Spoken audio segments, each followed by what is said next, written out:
It's just before sunup. I'm on Lake Michigan, and I'm minding my own business when all of a sudden, fish on. Hey, what's up? I'm Michael, the Shy City Yacker, and this is my catch of the day. And unlike any of the other ones I've done before, this one's going to be a lot different and a lot longer. As you see there, fish surfacing, brought them up from about 25 feet of water where I was fishing. And if you're wondering why I'm fishing for kings kind of shallow, well, they're starting to stage. The water temps have dropped down into the lower 50s. Today, the surface temp was about 54.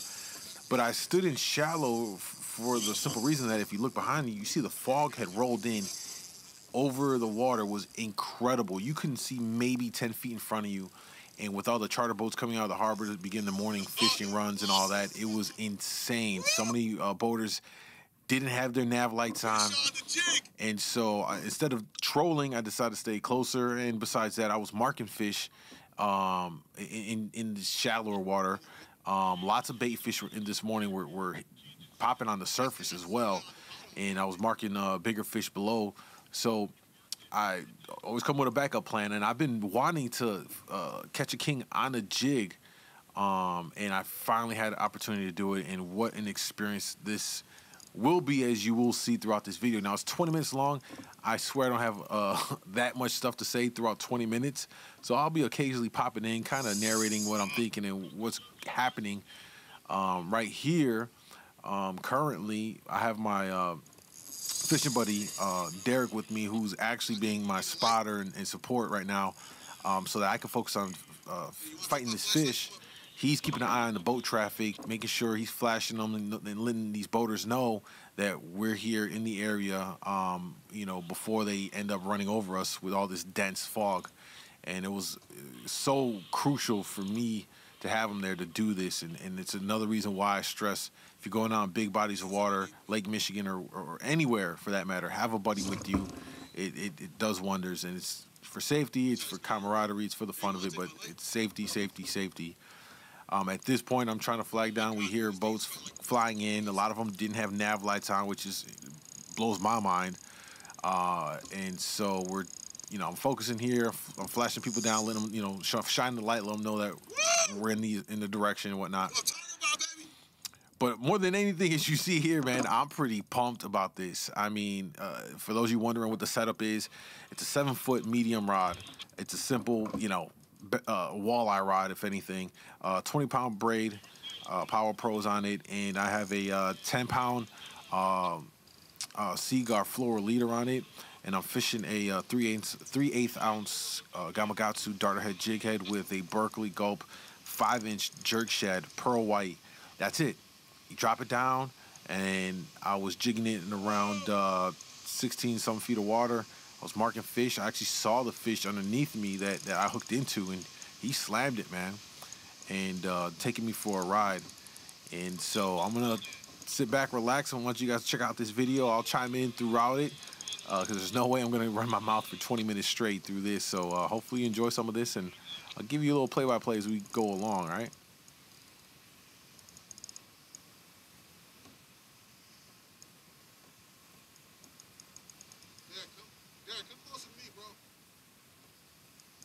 So right now, this fish is down deep. He broke surface as soon as I hooked him. I thought it was going to be an easy one, and no, that wasn't the case. He's down in the bottom, hugging the bottom. I'm trying to fight him, but I'm also talking with Derek, who's my assist, and supporting me. He's keeping an eye on these boats, so we don't get ran over. And I'm trying to get him to come a little closer to me and not lose him as I'm being towed by the salmon. That's what's happening. And so I'm trying to make sure he's not losing me as he's trying to keep an eye out into the fog for any other boats. So we're trying to coordinate this whole thing right now. I said I might be a one and done today. I'm fucking tired.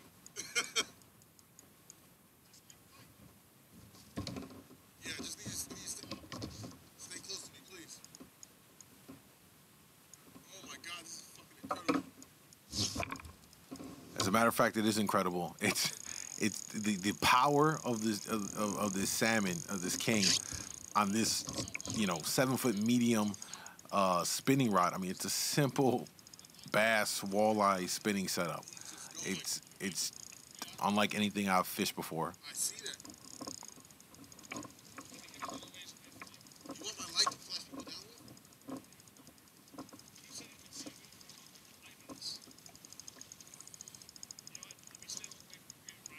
I mean, if you hear, he's just slowly just pulling line. I mean, it just hasn't stopped.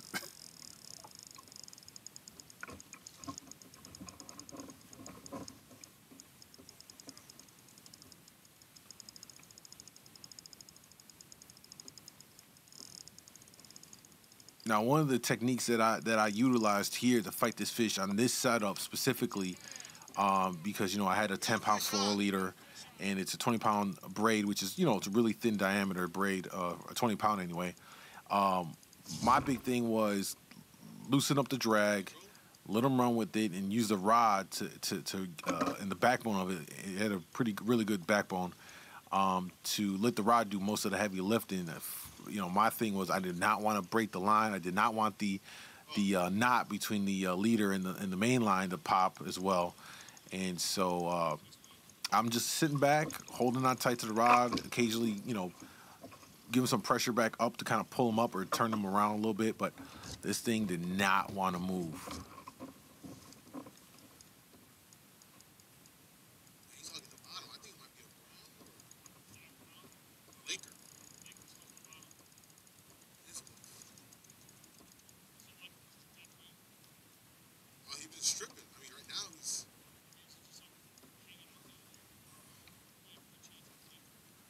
So we're trying to figure out, what exactly am I hooked into? Initially I thought it was a king. I thought I saw it when it broke surface when I first hooked into it. I thought I saw it was a king, but wasn't quite sure with the fog and it's still low light. I mean, it's just before sunup. And so the way it started playing, hugging the bottom, I thought it might have actually been a lake trout.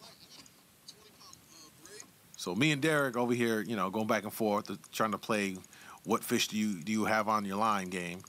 And I'm actually, my arms are on fire at this point. It's not done until we land this thing, man. It's not done until we land it. I think it might be a Laker. It's the fact that I marked it on the bottom. I was jigging it, just slammed it. I was like, wait, what kind of fish is that?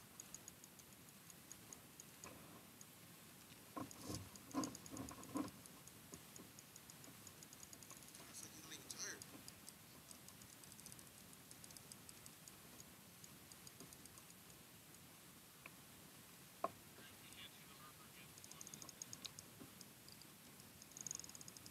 So there I went, tightened up the drag so I can get my pulls in. Since I noticed that the fish wasn't moving, he was staying pretty much at the bottom.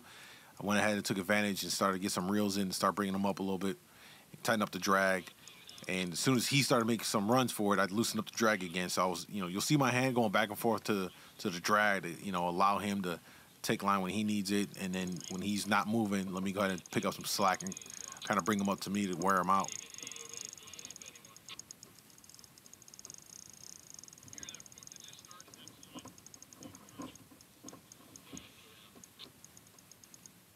Woo! And so for the record, after the first, I don't know, maybe 5-6 minutes, it starts to hurt. First 5 minutes are great. You hook into it, and then when you realize you're not bringing them in anytime soon, you start feeling the burn. If you look off to my bow, there's a boater there. They swung by. They actually heard me heard that I was hooked into a fish. They came by to take a look and see if we need any support and assistance. But we were good to go at this point.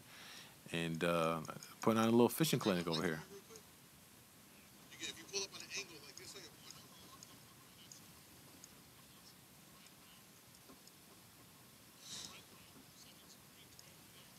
all I know is this is gonna make for an epic video. It's gonna make for an epic video, like the fog, the whole scenario.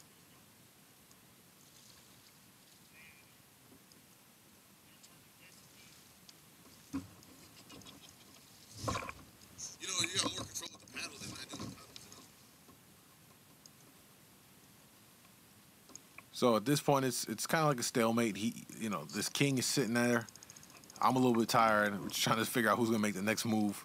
At the same time, I'm taking the time or the opportunity to coordinate with Derek on this whole issue with the fog and boats and all that stuff, and passing off one of my LED lights to him so he can use it to flash off boats that are coming too close to us who might not be able to see us in the fog.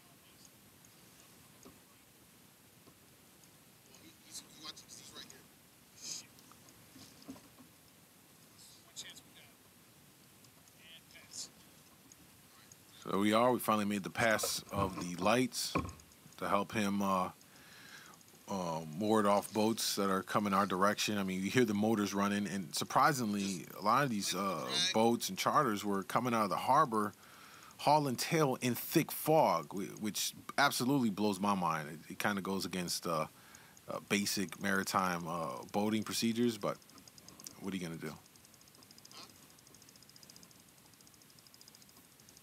mean, I'm looking at us now. We're directly east. So, hear me talking about east and what direction we're in. Well, that's because I'm being towed by this fish, and it's going out. It was going out east into deeper water, so we're getting pulled away from the shore. And if you look behind us, it's just a blanket of fog. I mean, and so I'm looking at my GPS on my Raymarine Dragonfly, trying to look at my GPS coordinates, see where I'm at. And so, I realize we're east of the harbor entrance, and so that's what we're doing right now. Trying to manage everything at once. The boats, our location, so we don't get too far off and lose our place, and also the fish. Yeah, come a little closer, please. Oh, God, come on. Here he comes, getting ready to break surface. Oh, my God, it's a big fish, bro. Big fish. Big fish. Hey, come next to me, because I hear a boat. Come on. And then you start flashing the light that way. So at this point, I've got this big king to surface twice. I'm thinking it's going to end, but no. Right back down. When it's all said and done, at the end of this, it surfaced 4 times, and each time it stripped line and went right back down. So it was pretty intense.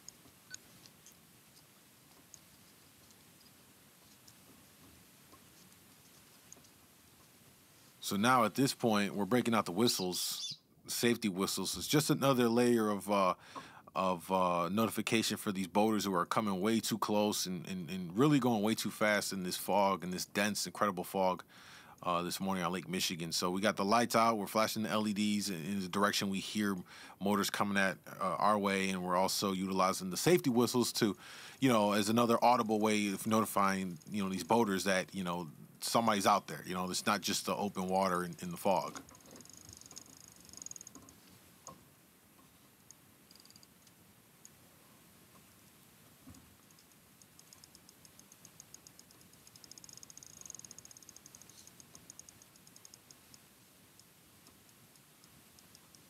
Right here.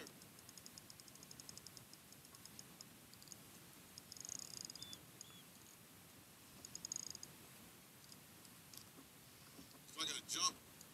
So we're about to get her back on the surface again. He's coming to the surface. I see him right here. And goodbye. I mean, gone. Damn it, so I can do it all over again. And as you hear, I'm getting kind of frustrated because my arms are burning, and I got to do it all over again. I'm at the surface. And again, my biggest concern at this point is I just don't want the line to snap. I don't want it to break at the lure. I don't want the hook, the knot to go out. I don't want the main line and fluoro knot to give out. It's a long fight. I mean, the longer you go and the more runs the fish makes, it just makes it more prone to actually happen. So I'm sitting here getting kind of nervous, and I'm just taking my time, letting this fish run, lighting up that drag, and my arms are sore as hell. I see him over there. Come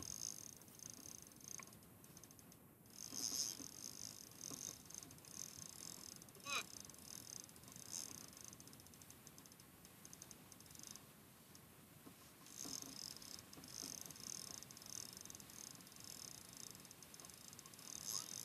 Yeah, a little bit.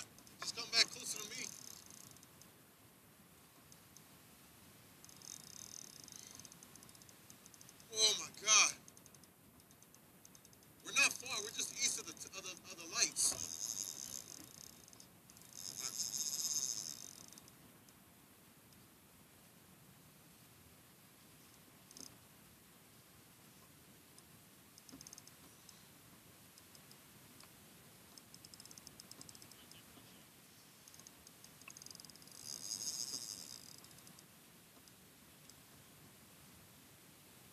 Derek, I got another one coming this direction.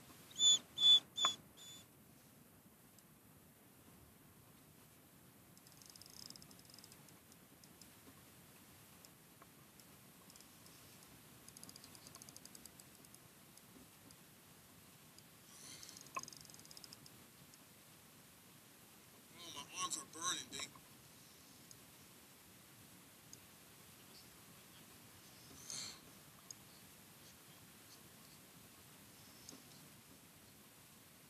Oh my God. Whoa!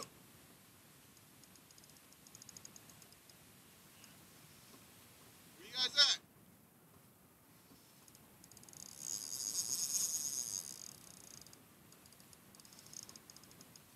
I got him at the surface. Y'all want to come in front of us, Steve?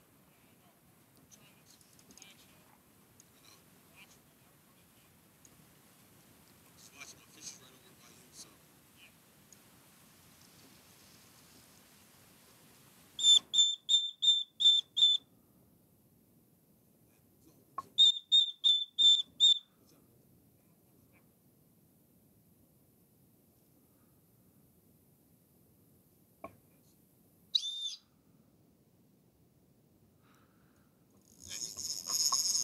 There he is over there. See about you? No! So at this point, we got another boat flying in, trying to ward them off, let them know we're in the area. So, you know, apologies for all the whistle in your ear and the speakers, but, you know, try not to die here, guys. Try not to die here. That's the goal. And land the fish.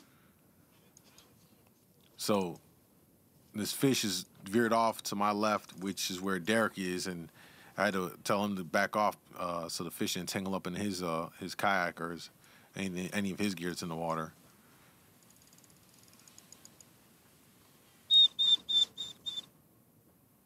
So I got her just about at the surface. I'm hoping to get her in the net at this point. Not quite there. And you see me here having to resort to some non-traditional tactics. I mean, I'm getting tired. Or I am tired, I should say. And most importantly, you know, it's more tiring having to keep an eye out for boats in this dense fog. So I really want to just get this fish in so we can keep on moving around, or at least get back into safer waters.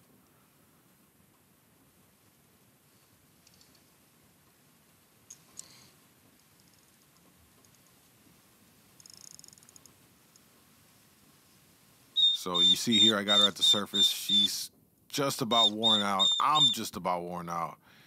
And so I'm hoping to just get her in the net and call it a day at this point.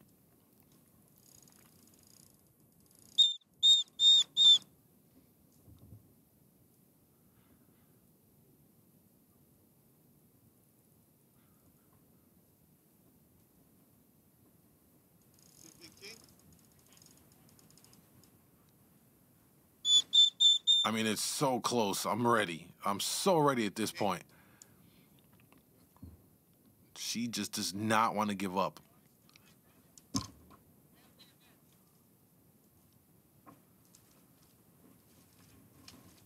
And there we go.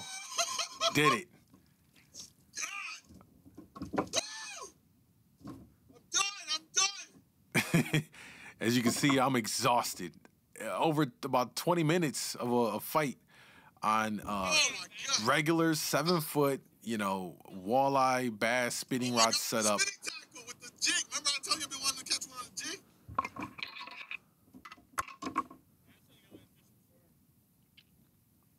So get this bad girl out. I mean, she was absolutely stuffed with eggs. I mean, just big. You see the lure right there. Like I said, you know, 5-inch Berkeley Gulp jerk shad. Gamakatsu 3/8 ounce darter jig head. I mean, she was fat. And that's about it. It's my catch of the day. Jigging for king salmon, Lake Michigan. Gotta love it. And you gotta try it. Thanks for watching, guys.